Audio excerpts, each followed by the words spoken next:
So, hello guys, welcome back again to my channel. Sa hindi pa nakasubscribe, mag-subscribe na kayo. Itong video po natin ngayon ay isa po itong Toyota Corolla. Ang problema po nito ay walang naging check engine light display sa IPC cluster niya. Ngayon ginawa po natin troubleshoot, diagnose, chinek po lahat at lumabas na ang naging problema po nito ay yung sa ECU niya, yung engine control unit. Yun po yung pinakautak sa lahat.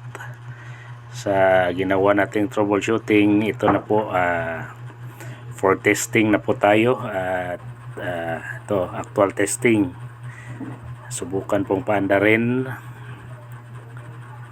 At yun, may check engine light na yung kung nakikita nyo sa sa cluster gauge display niya.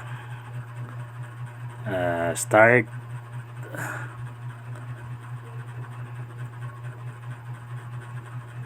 Ayun, umandar na. So okay na po, problem solved. Salamat.